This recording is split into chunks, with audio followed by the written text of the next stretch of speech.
All right, so get this. We're diving into the Bermuda Triangle today. Ooh, that's a good one. Yeah, you know that infamous patch of ocean where things just vanish? Ships, planes, the whole shebang. It's a classic. But is it really this, like, watery graveyard, or is there something else going on? Yeah, is it just a spooky story or is there some truth to it? That's the question. Exactly. And to get to the bottom of this, we've got a mountain of research here. Charts, reports, some even declassify the whole works. Wow, you guys went all out. Had to. It's the Bermuda Triangle. Yeah. We're talking centuries of sailors' tales, strange compass readings, things just disappearing into thin air.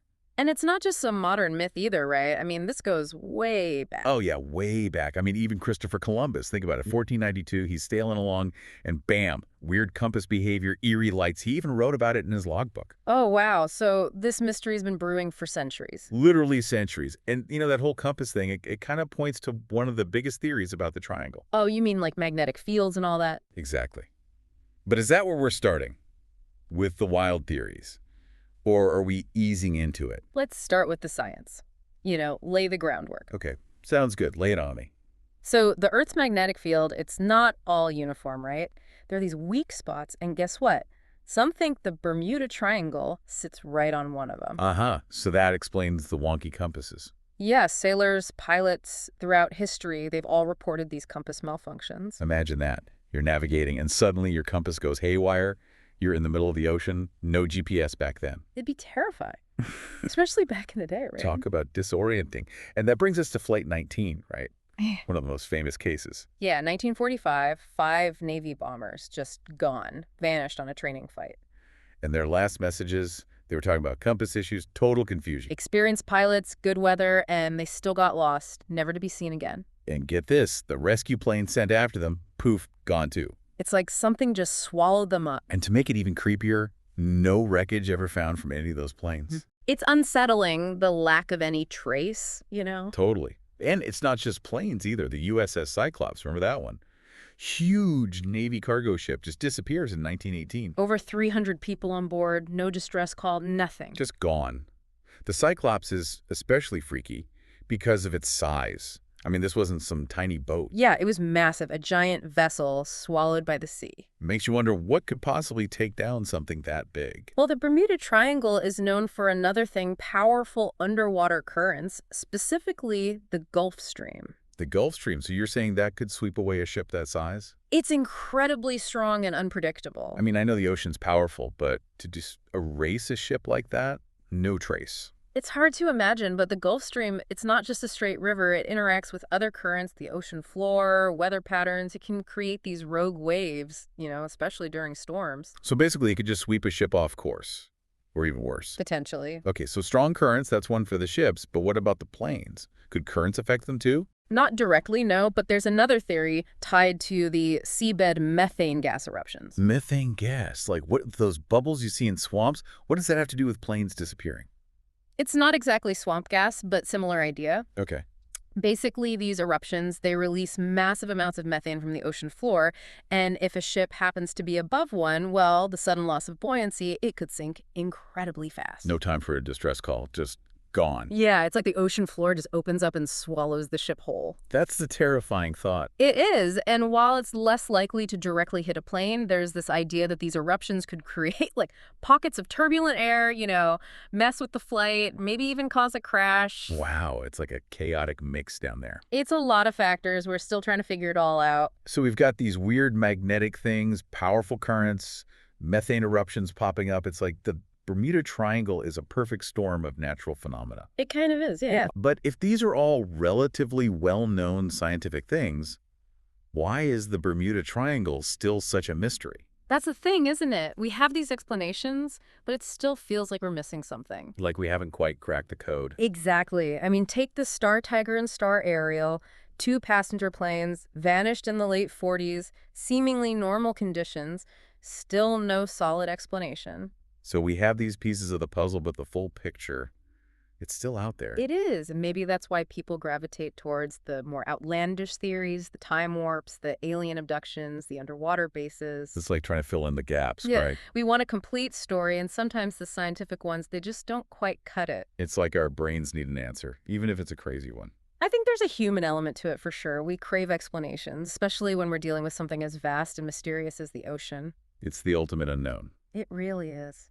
Welcome back, diving right back into the Bermuda Triangle. And last time we were talking about all those natural things that could be going on there, right? Like those crazy magnetic fields, the rogue waves, even those methane explosions coming up from the ocean floor. Yeah, it's a wild combination, right? I think that's part of why this place just captures our imagination. Yeah, it's like a real-life mystery. But instead of some detective, we've got like scientists, researchers, even those conspiracy folks all trying to figure it out. And that brings up something really interesting about the triangle. It's like, it's not just a place.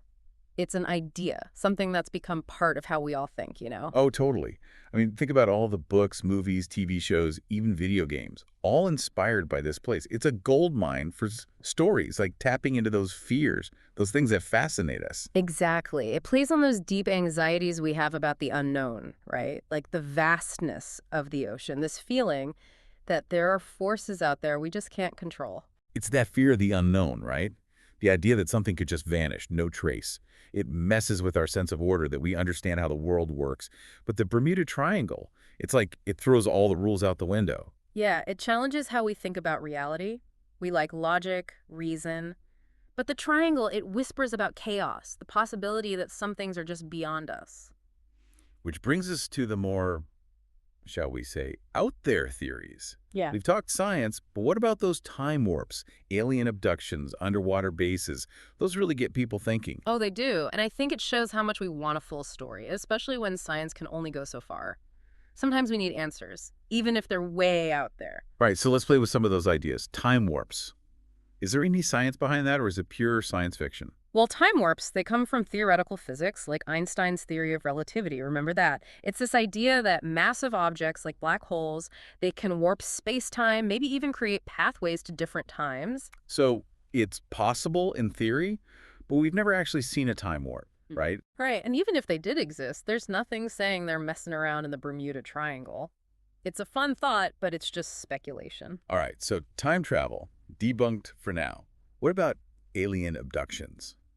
That idea, aliens hanging out in the ocean, snatching up ships and planes, that's pretty cool. It's definitely a popular one. It often gets tied to those UFO sightings, strange lights and sounds people report. But again, no real evidence to back it up. Okay, but what about those underwater bases? Like, what if there's a whole alien civilization hiding down there, using the triangle as their, secret entrance to Earth? Now, that would make a great movie.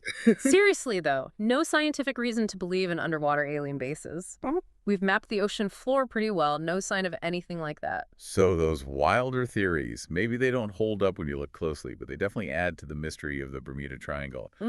They play into that sense of wonder we have, that maybe there's more to the universe than we think. Totally. And even if those theories turn out to be wrong, they make us use our imaginations, see things from different angles. They remind us that learning, it's a journey, not just a destination. So we've got the science, the cultural impact, the more speculative side of things. Yeah. But there's one piece we haven't really talked about.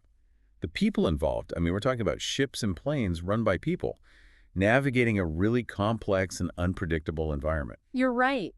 We can't forget about human error when things go wrong at sea or in the air. Even experienced pilots and sailors, they make mistakes, especially under pressure or in weird situations. Think about it. Strong currents, sudden storms, those magnetic anomalies we talked about, throw in things like fatigue, bad judgment, even simple navigation errors.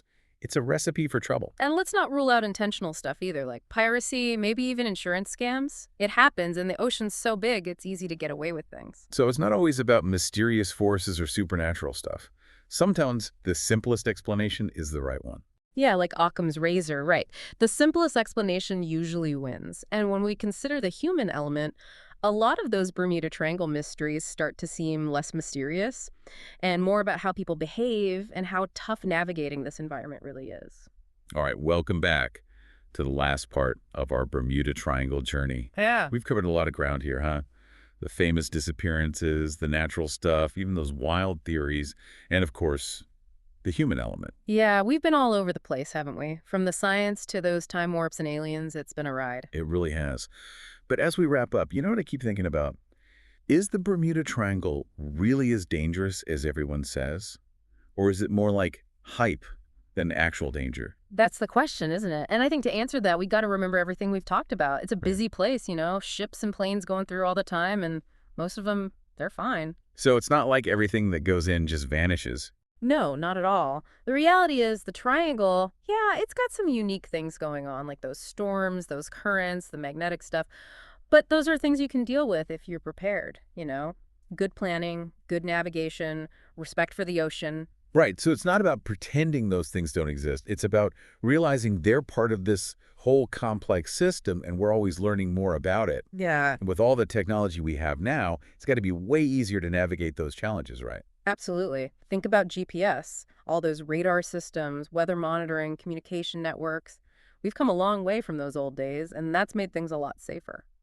So maybe the reason we haven't seen those big disappearances lately, it's not that the triangle's suddenly safe, it's that we're better at dealing with it. I think that's a big part of it. It's not about ignoring the mysteries or the tragedies, but about understanding that our knowledge and our tools, they're always improving. That's a good point. It's not about conquering nature, right? It's about learning about it, respecting it, working with it instead of against it. Exactly. And the Bermuda Triangle, it's a good reminder that there's still so much we don't know, especially about the ocean, how vast and mysterious it is. Kind of makes you feel small, doesn't it? We think we've got it all figured out, but the Bermuda Triangle, with all those unanswered questions, it shows us that there are still forces out there, mysteries that might never be solved. And maybe that's part of the appeal, right? The Bermuda Triangle's got this hold on us. It sparks our imagination, reminds us that there's always something new to explore, something new to learn. I like that. It's not about being afraid of the unknown. It's about embracing it, being curious, wanting to learn more. Well said. The Bermuda Triangle, it might always have this mystique. But when we understand the science, the history, the people involved, we can appreciate how complex it is. And maybe even learn some things about our place in the world. So as we wrap up this deep dive, we encourage you to keep exploring, keep asking those questions, keep that sense of wonder alive. Who knows what other mysteries are out there waiting to be discovered? Until next time, happy exploring.